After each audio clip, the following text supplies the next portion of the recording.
Welcome everybody to our 2021 December Book Club, where we're going to share our favorites and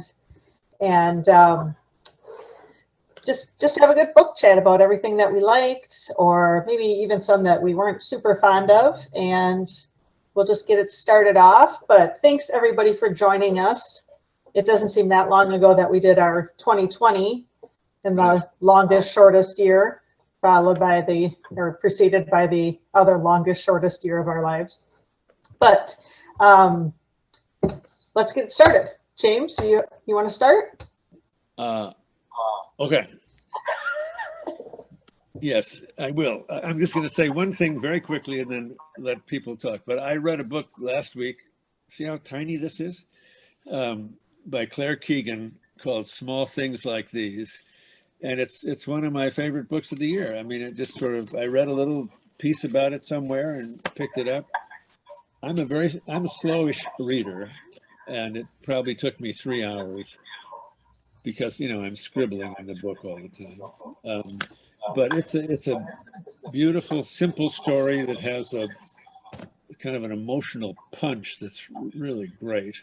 And it reminded me, it's set at Christmas time, and it reminded me very much of James Joyce's The Dead. But it just took me completely by surprise. And I think it's one of those books that will just, you could read once a year at Christmas. And it's not a jolly book, but it's a tender and really smart book. And this woman doesn't write a lot, but she's considered one of the great Irish writers of her generation. Doesn't publish a lot, I should say. I'm sure she writes all the time, and she's apparently quite a wonderful teacher as well. James, what's the title and author? I didn't hear what you said. Well, that's not my problem, Larry. You just have to contribute when you can. Okay, Small Things Like These. Oops, there you go. By Claire Keegan. Thank you. And for the person who is Zoom user, if you click on participants on your name, it'll ask you to rename yourself. Really? Oh. Okay. James, I have to tell you and Nancy that I bought that book when we were at Arcadia, the week before last, planning to give it to Tom, and then a woman in my writing group gave it to all of us poets for Christmas. So I also read it last week. So okay. Gorgeous. Yeah, it is a nice gift because it's it fits in a stocking. Actually, it's great. Wow. Who has a book they want to talk about?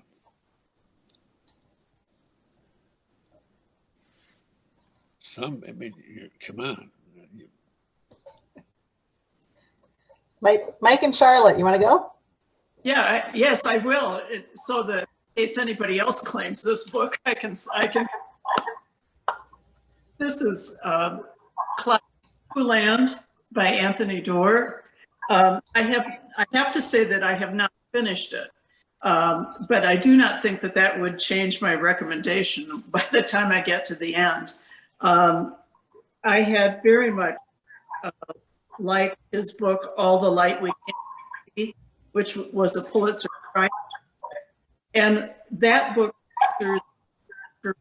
this book largely as teenagers, well, but multiple.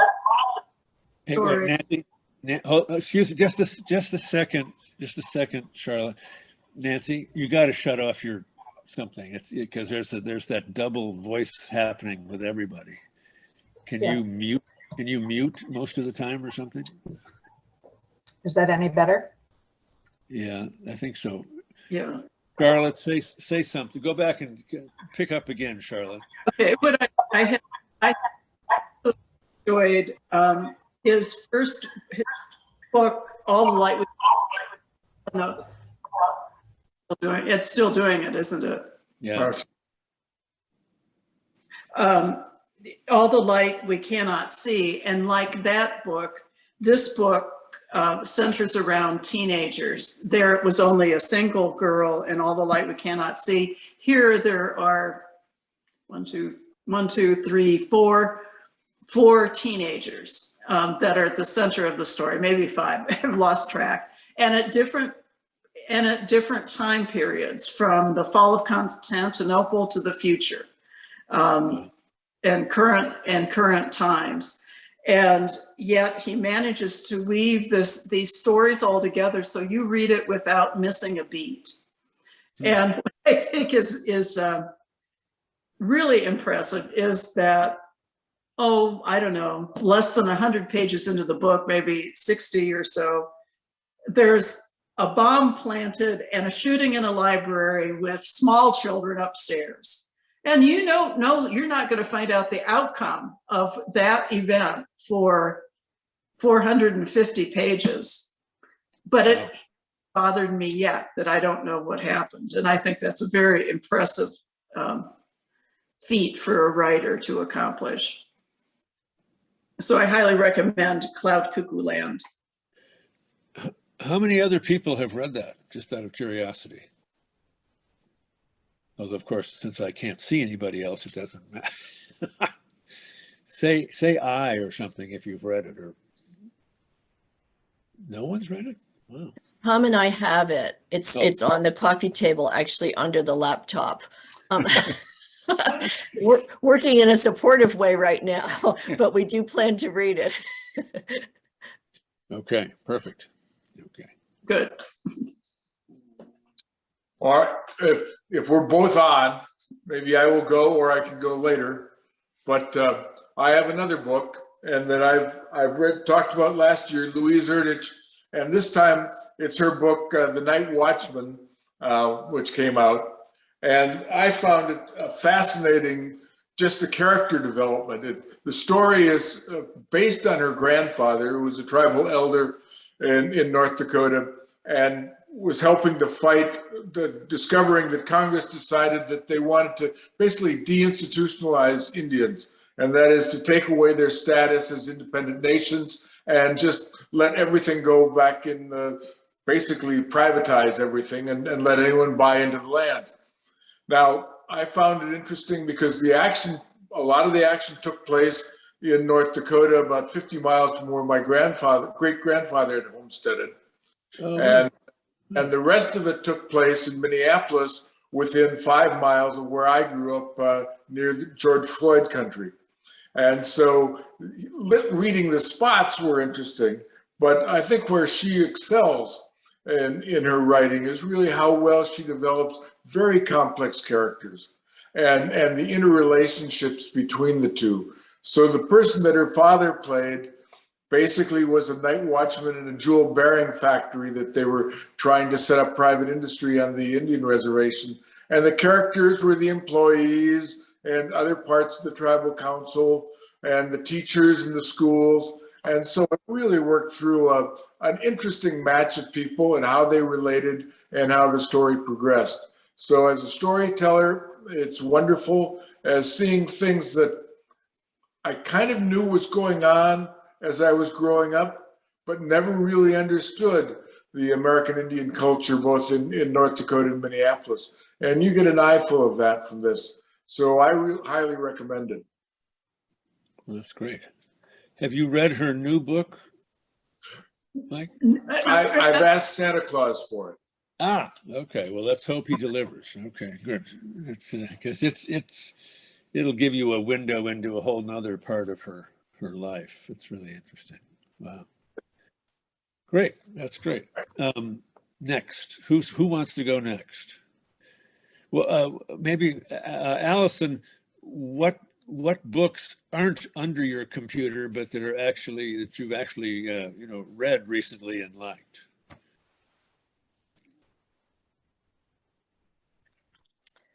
Well, I was actually going to talk about a book, Be a Renegade, and talk about a book of poetry. Oh, great. Joseph Stroud, it's not new. It came out, I think, in 2019. Joseph Stroud's Everything That Rises. He is a a somewhat reclusive West Coast poet. He lives in Northern California. Highly acclaimed. He's won a Lifetime Achievement Award from the Landon Foundation and such. But he hasn't published a lot. He published about 4 books before this. He has a big collected poems that came out. He's very, very highly regarded.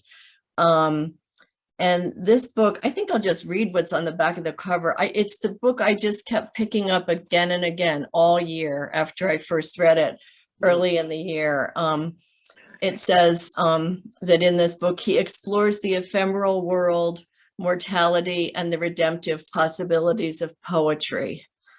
It has a lot of different parts to it, this book. There's short little 6-line lyrics, there's translations, there's longer meditative poems, but he's just so simple and so gorgeous. The poem on the back of the book is called Reading Horace, the Summer of My 68th Year. Should I read it to you guys? It's real short.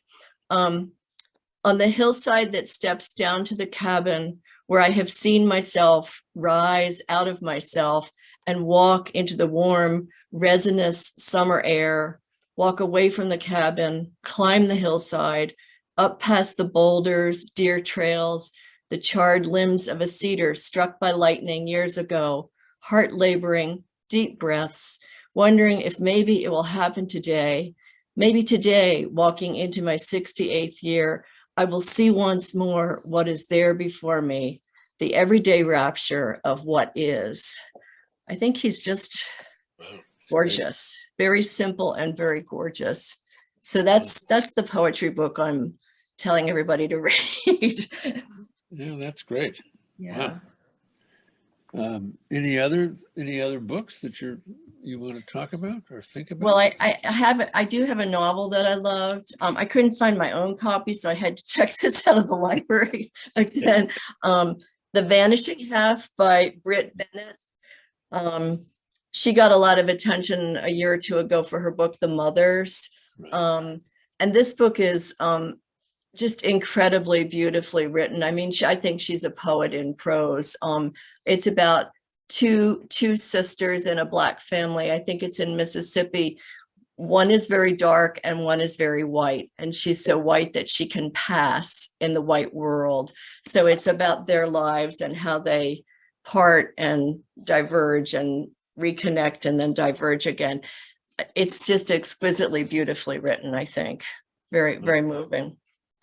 That's great. Did anybody else read that book? That's been on my list to read for a year now, and I haven't gotten to it yet. Did Nancy say she had read it? I can't hear Nancy now. She nodded her head. She nodded. Hi guys, this is Terry. I read it and I really liked it a lot too. Uh-oh, am I doing the reverb? Not too much. Okay. Oh, Sorry, I can't turn my camera on right now, but I really liked that one too. And it reminded me, I was reminded of it when I read, just finished a book this week called Sankofa. And the author was, I'm afraid to butcher her name, but I think it's Chibunsu Onubu. She's a Nigerian writer. And it's the story of a woman who's raised by a white single mother because her father, who had been a boarder at the family's home when her mother was 19 or 20 years old, had gone back to Africa, and she finds him, and it's really interesting. And then it and just the notion too of when in America, she feels racism as a Black person, and in Africa, she sort of feels it as a white person.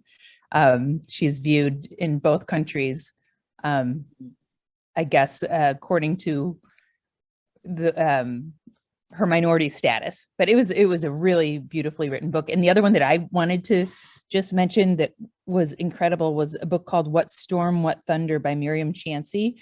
Both those books came out this year, and that one is about the 2010 earthquake in Haiti. And it's told in the voices of 10 different characters. And 8 of them are in Haiti after the earthquake, and 2 of them are outside the country. And it's just brilliantly written and just so moving in capturing people in crisis and sort of crises that I think we're all sadly going to see more of in coming years. There's a lot of discussion about the internally displaced persons camps and the conditions there. And since that's going to be an issue that's only going to increase, it just led me to think about whether there's any possibility that there can be things done globally that'll improve those conditions. But it was just an incredibly well-written book too. So both of those I thought were really good ones. And thanks for letting me join. Thank you. Who's next? Kate Montgomery, what are you reading over in Japan? I spent the entire morning trying to narrow it down from like 107 books to 10, but I've got 1 nonfiction and 1 fiction. So this is one of the few books I actually have a physical copy of, called Red Card by Ken Benzinger. It's I'm a huge soccer fan, which is why I picked this up. But even if you're not, it's actually, I was kind of disappointed. There's nothing about soccer in this. So if you don't care about sports, don't worry about it. It's like a financial crime thriller, because you might have seen in the news about FIFA, the governing body of soccer, had a ton of huge scandals a few years back. So this is like the expose story about that, starting from the first people who started kind of taking bribes on the sly all the way up to the top of the organization. And it reads like, I don't know, like a financial crime thriller novel, but it's all a true story. And it's really, really, really well written, really interesting. Yeah, I think it's great. If you do like soccer, it'll be absolutely infuriating, because it'll make you think of, you know, all these disgusting capitalist parasites preying on the sport you love. So if you like soccer, just like be careful. And then as kind of an antidote to that, I read this sci-fi book, and I know sci-fi is not everyone's thing, but this one is not like spaceships and aliens and robot stuff. It's climate fiction by Kim Stanley Robinson, and it's called New York 2140,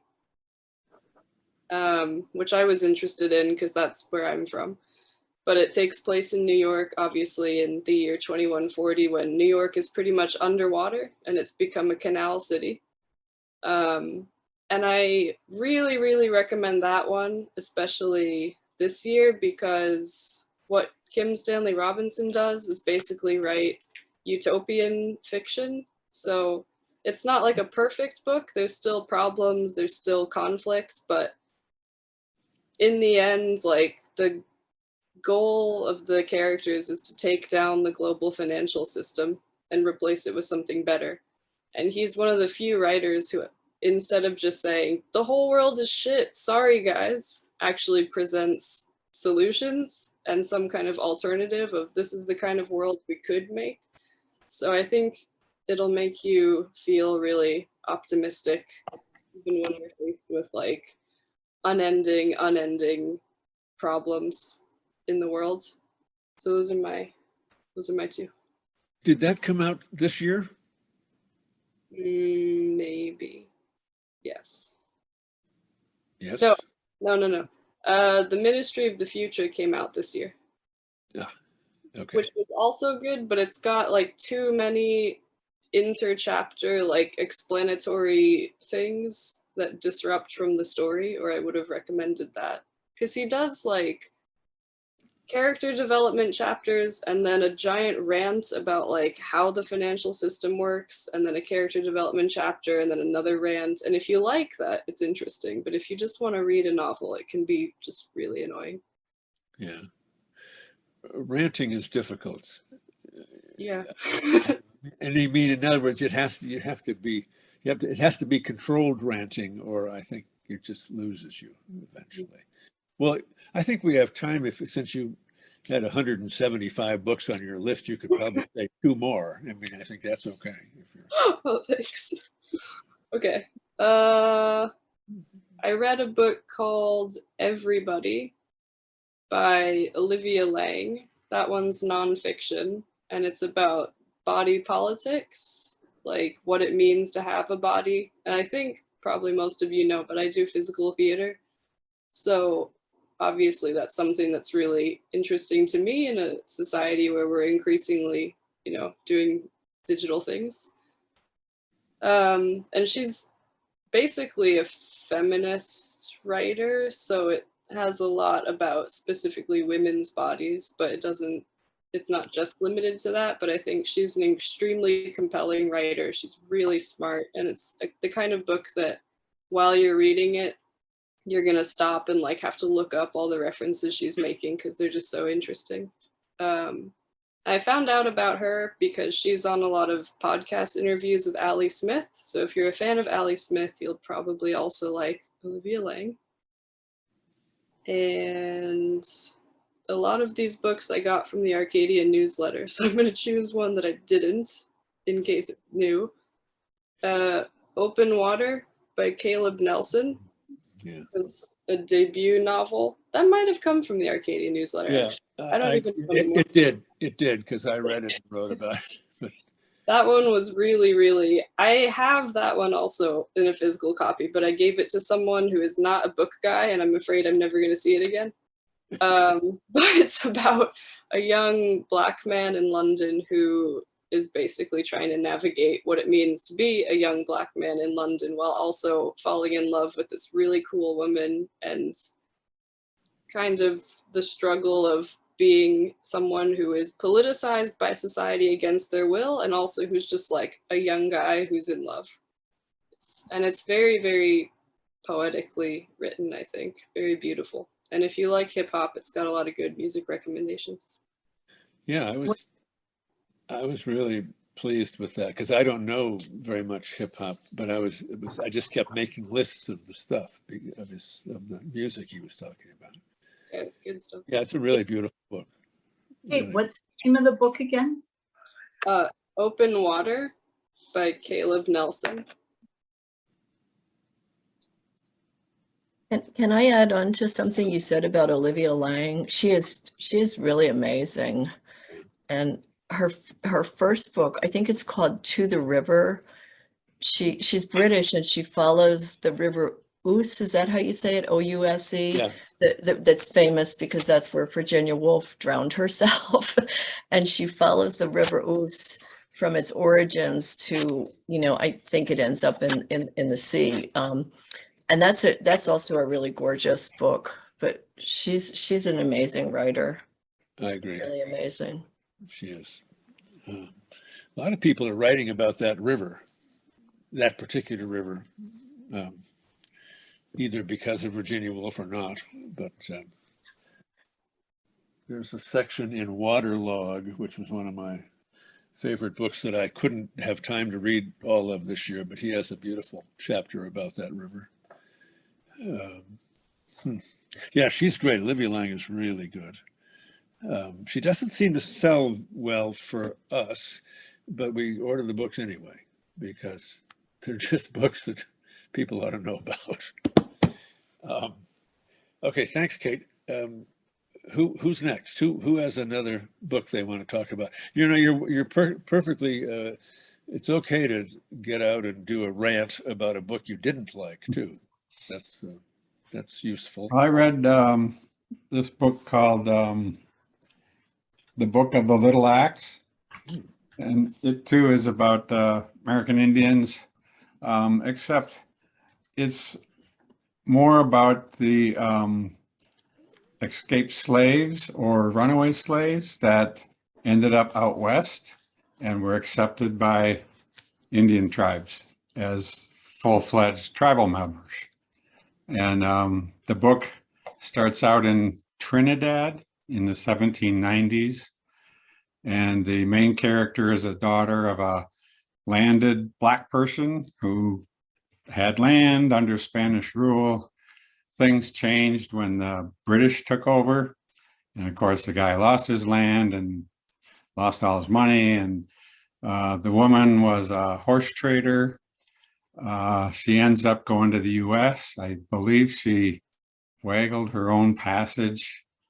It's been a month since I read the book, but she gets married along the way and ends up among the Crow Indians far out west bordering the Rocky Mountains. And her and her husband are fully accepted by the Crow tribe. He's a chief, and they have a son, and it's about the son and his friend, and just growing up among the Crow, totally accepted. Part of our history I didn't know about, and an early part of our history that I haven't read too much about. So it did its job. It was very fascinating, bounced back and forth between Trinidad and the US and the Indians. And but it gave me a good world to get lost in. Wait, who was the author? I'm sorry. Lauren Frances Sharma. She wrote an other book called Till the Well Runs Dry. Oh, okay. Yeah. And Frances Sharma is a hyphenated last name. Yeah. Okay. Well, So I bought it at Arcadia, of course. And anyway, then I just finished up this one here, 1,000 Ships. Oh, yeah. And this one also held me fascinated. It's a retelling of the Trojan War, but it's all from the women's perspective. So you get Penelope writing to Ulysses, like, where the heck are you? Why aren't you coming home? You get all the Trojan women after Troy falls. You get a couple queens of Greek city-states talking about their husbands. All the characters are women. Of course, the men are mentioned and everything like that, Achilles and all that, but Agamemnon, but they don't come across very well. And I knew very little about the Trojan Wars. I knew they happened, the Trojan horse and all that stuff, but this filled me in, and it was very fascinating. Oh, great. Yeah, Caitlin at the store, that's one of her favorite books of the year. She loved that book. And you might, Pat Barker, the British writer, novelist, she's written 2 novels, and I think is heading into a 3rd novel about the women connected to all of the whole story. Yeah. The second one is called The Women of Troy. Okay. And it's very, very potent. Very cool. In fact, I think, I hope I'm saying this right, the one bad review of The Women of Troy, or maybe it was the first book, was written by the woman who wrote the book you just talked about. Oh, and really? So there was a lot of pushback among the writing community that it felt a little suspiciously self-serving. But that's just something I read somewhere. But yeah, Caitlin loved 1,000 Ships. So that's great. That's really great. Anybody? Who's next? Who hasn't? Diane? I'm looking at this list here. Is my sound any better? Does it work now? Yeah, it works, I think. Okay. I have a laptop and I have a computer and I have a phone. I look like super high tech, except I don't know how any of it's working. And my tech support came in and told me I should start it and turn it off and turn it on again. So I told him to leave the room. So hey, okay. It worked for that guy on the moon. All right, Diane. So, hi everybody. I looked at our list from this year, and I thought I'd mention my top 3, okay. and then one of the other things I'm reading, and then kind of one of my top books of all time. So, from the ones we read this year, I think Perestroika was my favorite. just because it was so sweet and so charming and such a great way to kind of start off the year with something warm and fuzzy, you know, with everything everybody's been through. And then The Seed Keeper, because that was a history that I knew nothing about. And so I thought that was absolutely fascinating. And just the story of those generations of women and what they went through and how they kept culture alive, I thought was very interesting. And then The Diary of a Young Naturalist, because I thought it was so beautifully written and so amazing that somebody that young could write like that and could be so expressive about his situation and his autism and everything else. I thought that was really an amazing book. Kind of for fun, one of my friends got me involved in reading the Louise Penny mysteries. Oh. So I'm now on book 6 out of the 17. And they're just, you know, it's one of those things that it's, you know, it's great reading on airplanes and things like that. They're just, it's about a chief inspector in the Montreal Police Division. And I used to read a lot of mysteries about 25 years ago. I was really into that whole genre. And these are just fun. And you know, so far I haven't been able to figure out until I got to the end. And no, James, I did not read the end first. You know, I mean, she set it up pretty well, but I've not been able to figure out, you know, who the murderer was. And then of all, oh, go ahead. No, that's a great thing to say about someone like a writer like that. That's great. Yeah, it's been pretty surprising. Reading them so close together, you do notice in her writing that there's some, you know, there's some phrases that she uses over and over and over again that, you know, you kind of like, oh, that's the same descriptor again. But still, the books are just fun. They're just fun. And then of all time, one of the books that I recommend to people all the time is Einstein's Dreams by Alan Lightman, which is just such a beautiful book. Alan Lightman is a professor of, I think, both English and physics at MIT. Certainly one, but I think both. But these are all little short 4 to 6 page stories about what Einstein might have dreamt about the nature of time and space and everything when he was developing the theory of relativity. And it's such a great, you know, you can just read one of these little stories and then you can think on it for days. You know, and then there's a folk singer named Randall Williams who actually put some of the stories to music, and his CD is fantastic. So yeah, so those are my picks. How long that book? I feel like that book came out what 10, 12 years ago. Probably 20 years ago at least. Yeah. Yeah, but it's one of those books that, you know, I've given to people. I keep a copy next to my bed. I'll just pick up again and again and just read, you know, one of the little stories, because again, they're only like 5 or 6 pages each. Yeah. These little very brief but very thought-provoking stories. It's great. Yeah, I haven't thought of that book in a while. That's a really lovely book. That's my dog in the background there, in case anybody is wondering. Thanks for sharing. Hannah. I think Hannah's saying that her favorite book is Old Yeller, but she doesn't like the end. So it's okay. Who's next? I'll speak up. Good.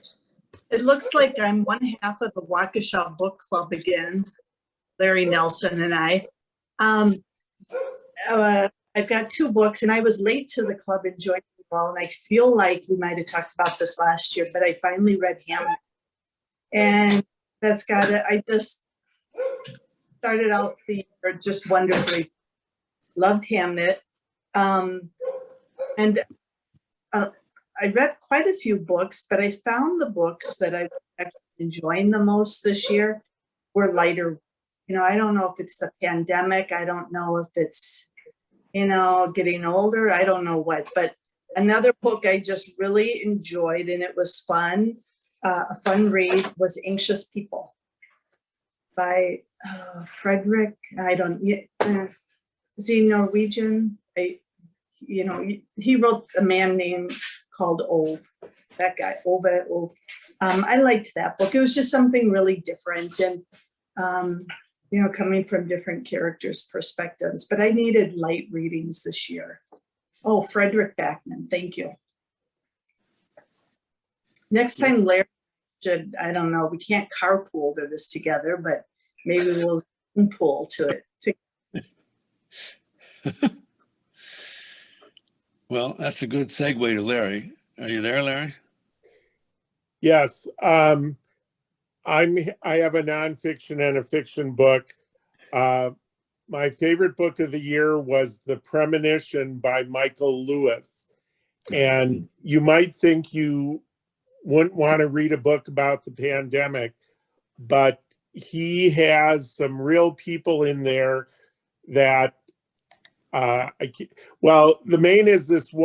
main woman is this, she was a county public health person who was trying to fight the pandemic early on and getting no support from anyone.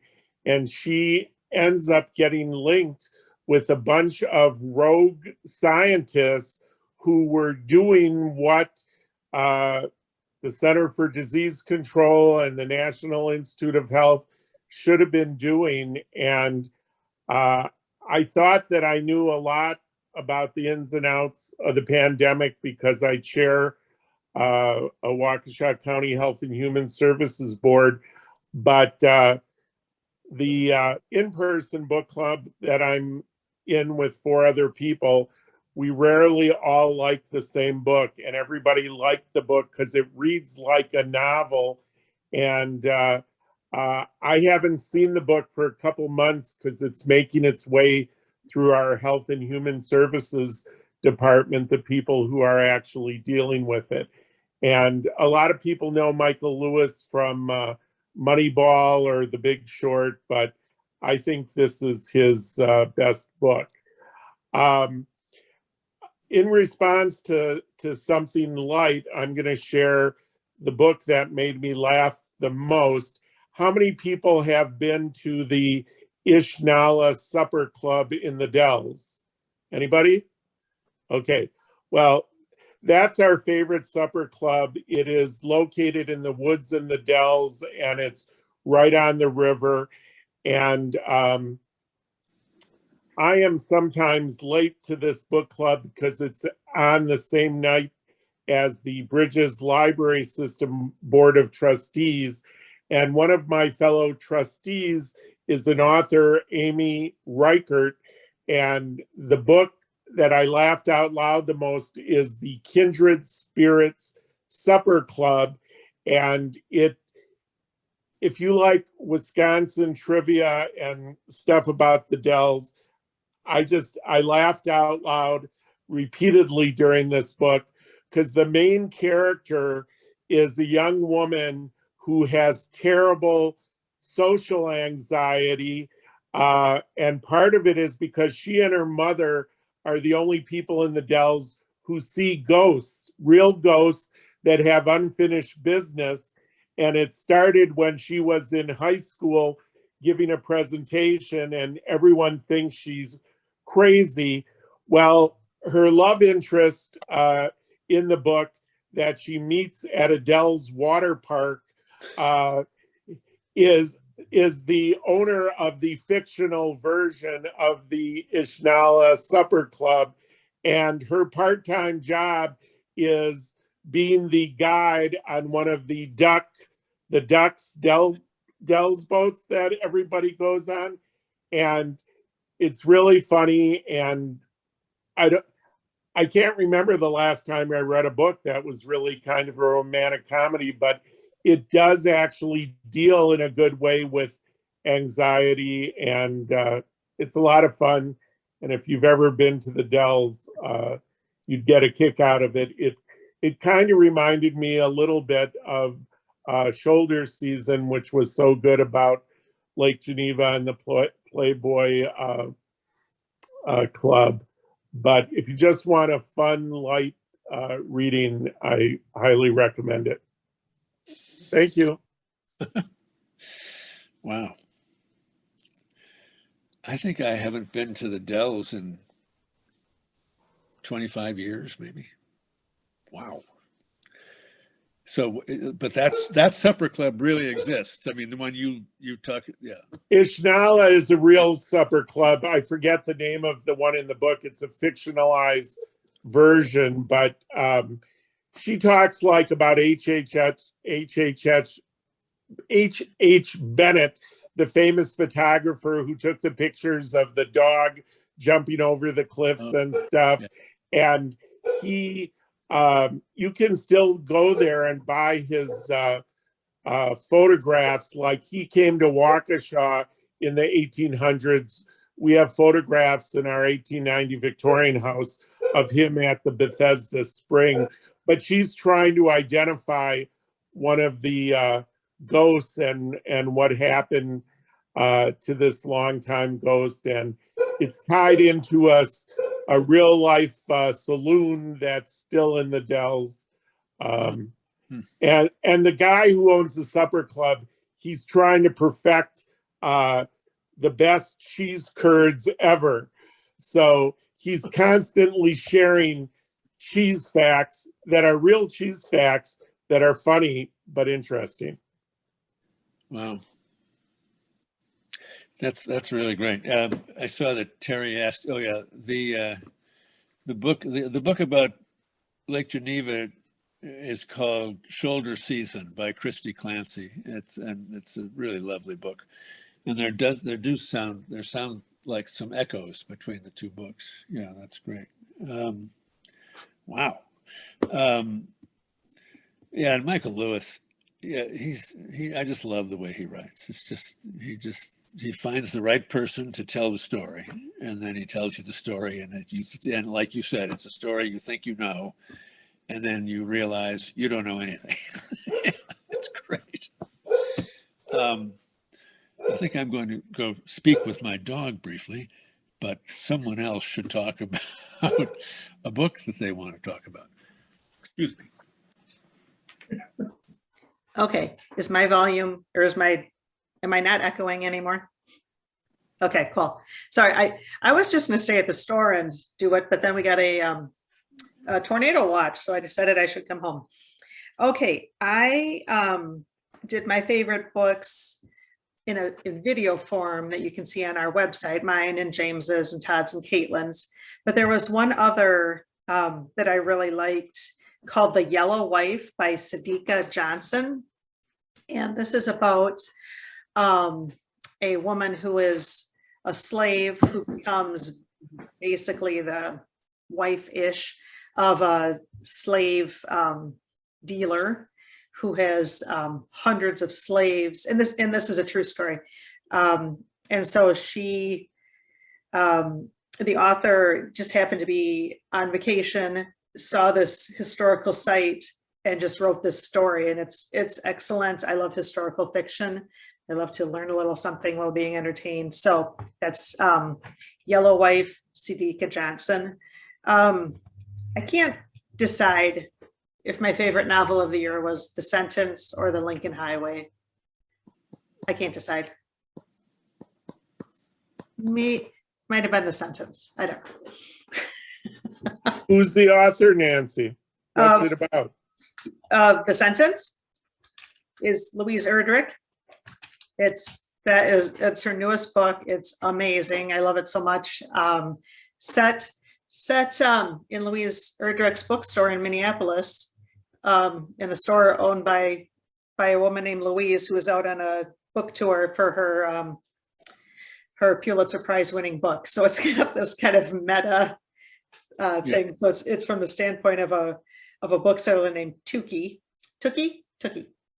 who has she's got some background issues, and there's a ghost, and there's a pandemic, and there's George Floyd issues going on because it's set in Minneapolis, just like Louise's store. So it's just so good. I don't know how she does it. She can write about these incredibly serious, gut-wrenching topics, and then on the next page she'll be laughing out loud. So I just love her. She's brilliant. Well, and just Larry, to give you a little bit of background, she's never tried to write a book like this. She thought of this sentence years ago, that the book is the first sentence of the book. And she kept kind of thinking, I should write a book about this, and I should write a book about this. And then she also she really wanted some time to write a book in real time, the way that Ali Smith did her seasonal quartet. And so she just, without, of course, knowing that the pandemic was going to happen and that George Floyd was going to be murdered not near her store, but in the same city as her store, she decided to write a novel that began on All Souls Day in 2019 and ended on All Souls Day in 2020. And she just wrote about what was happening in the world, but she created these characters to carry you through the story. And it's really quite extraordinary.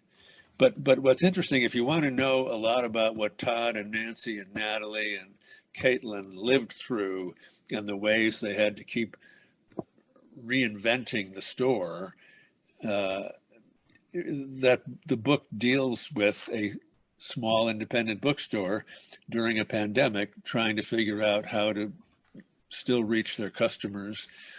And I mean, I must have scribbled 20 times in the pages of the book. We did exactly the same thing. You know, I mean, it's really fascinating in that way.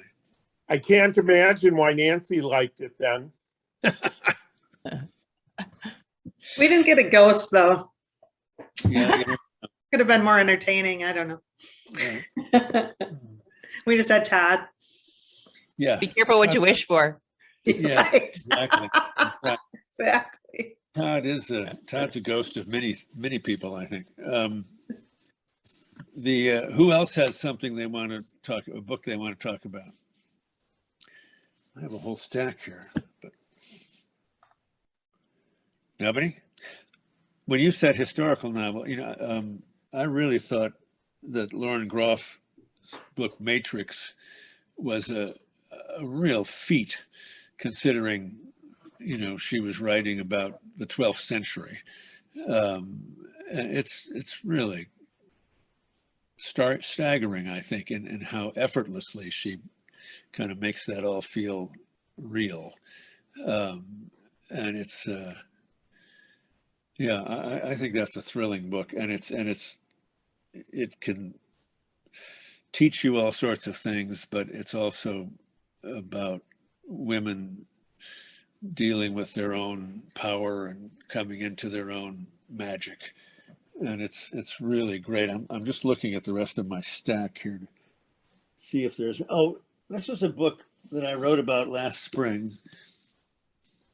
And I just love the voice of this character. I can never figure out where it's in this, that's why. See, I'm looking at but We Run the Tides by Vendela Vida, who's Dave Eggers' wife.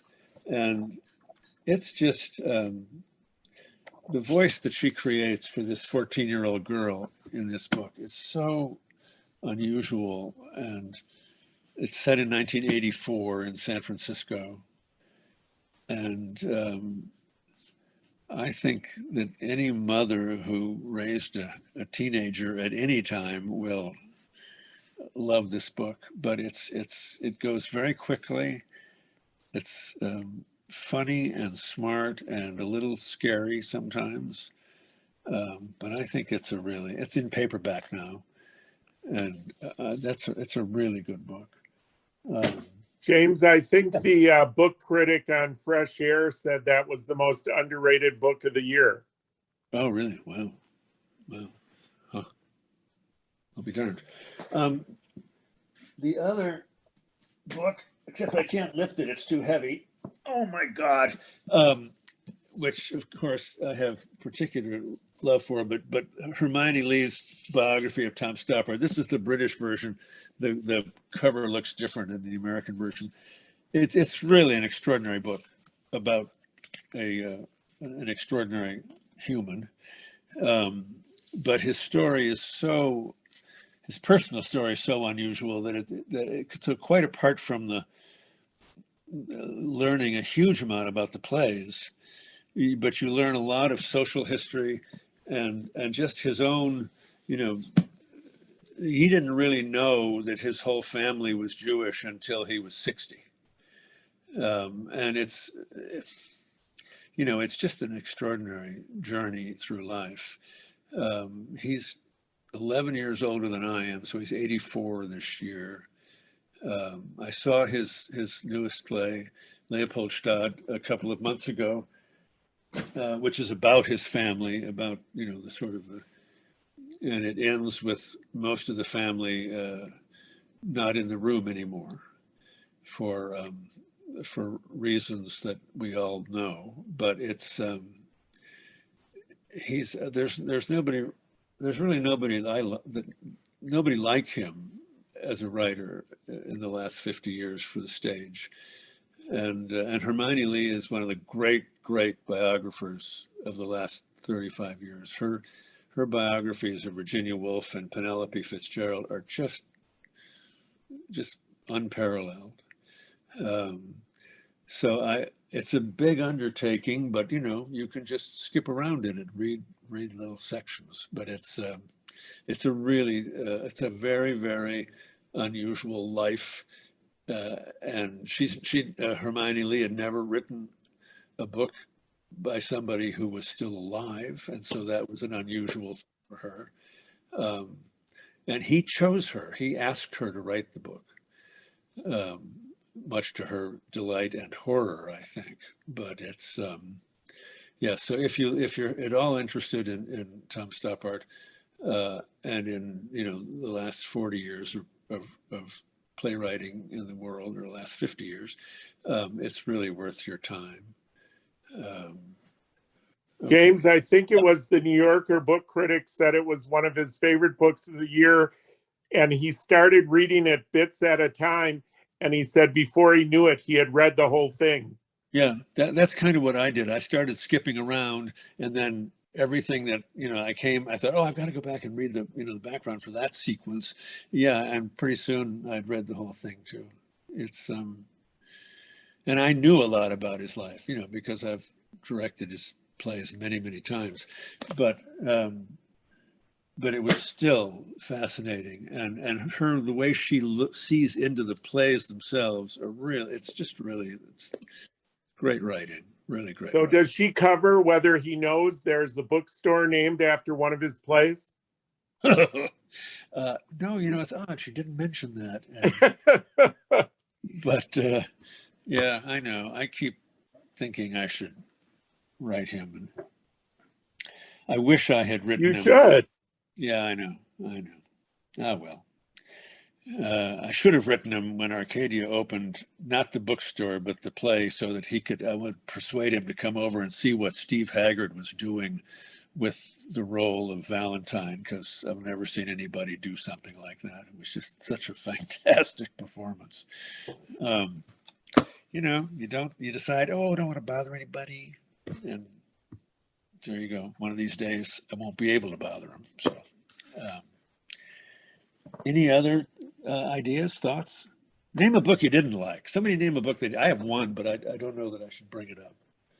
I was so mad when I finished it, I threw it across the room. Nobody? Anybody? Did you actually finish that book? I did, yeah. Ah. Well, tell us. You can't No, I mention can't. that. You know, I can't even remember the name of it. I've blotted it from my memory. I'm looking to see if it's in my stack, but I think. Why did you hate it? Why did you hate it so much? I thought it was just, by the end, yeah, I actually liked the first 100 pages, and I was sort of hooked on it. I'd never read this guy before, and I thought, oh, you know, everybody's talking about this book. I'm going to read this book. And I thought the first 100 pages were pretty good. And then it just got more and more implausible. And by the time it ended, the way he resolved the mystery of the book just seemed beyond the character's, you know, capabilities. Meaning the person who did the bad things was presented in a way that you just thought, there's just no way that could have happened. So anyway, it really annoyed me. And I just should have stopped, but I muscled through it. But I don't want to say what it is because, maybe somebody's favorite book, and then, you don't want to do that. Because that's the best thing about books. Nobody there's no book that everybody likes. I mean, come on. Anybody else? Yeah, I read a book called Winged Migration. Oh. Yeah, it was nonfiction. Parts of it were just totally fascinating. It's about birds and migration and what we've learned about them in the last 20 years.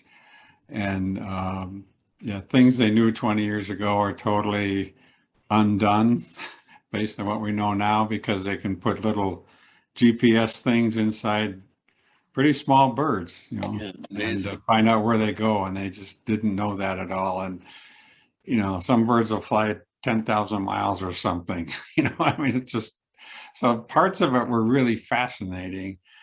But then because of climate change and the drastic decline of birds and everything, he talked a lot about that too. And I just found that just too disturbing. So I would just kind of quick flip through those until it got to something more fascinating. So yeah, I read maybe half of it, I guess, but overall it was kind of a disturbing book. Oh, yeah. Yeah.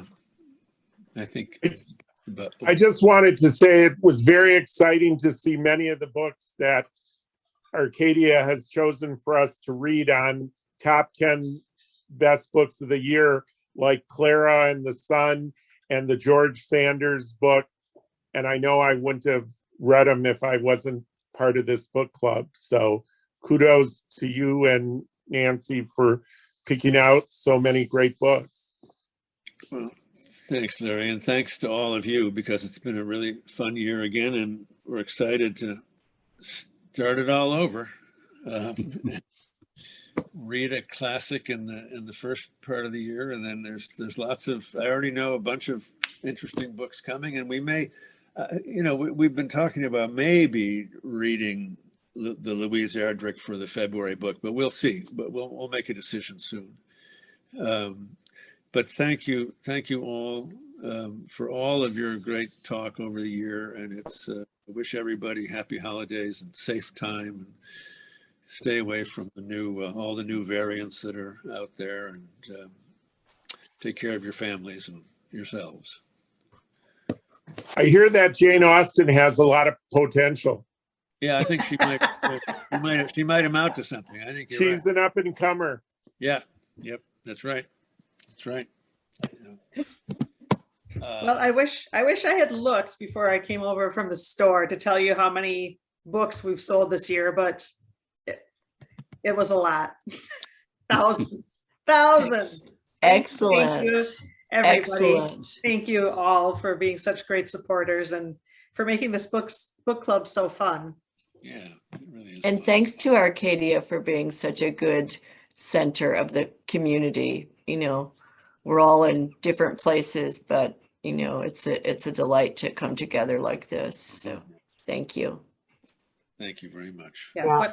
One of the I'll echo Larry, because I think a lot of these books that we read that I really loved, I never would have picked. I never would have thought to pick, and then to read something that you're kind of, know nothing about, and then to be so entranced by it, I think was just really special. Yeah, cool. Well, that's great. Yeah, but this book club is one of the good things to come out of the pandemic, because Right. Usually a book club you're in person, and here we can be all over the country and Japan. So it's wonderful to see you all every month, and I still look forward to it. Yep. So, Me too. Persuasion, Jane Austen, January 19th at 6 p.m. Okay. We're there, and we'll see if Larry's right. Maybe I wonder what her second novel is going to be like. It reminded me of when Trump said, "I hear that Frederick Douglass is doing a lot of good work." Yeah. One of his better quotes. Yeah, He said something like, I hear a lot of good things about that Frederick Douglass. yeah, that's among, Many people are saying. Yeah, Many many people. people are saying that Jane Austen may have some talent. right. Okay. Good night. note to end on. Happy Happy holidays, holidays, everybody. Happy New Happy Year. holidays. Everyone.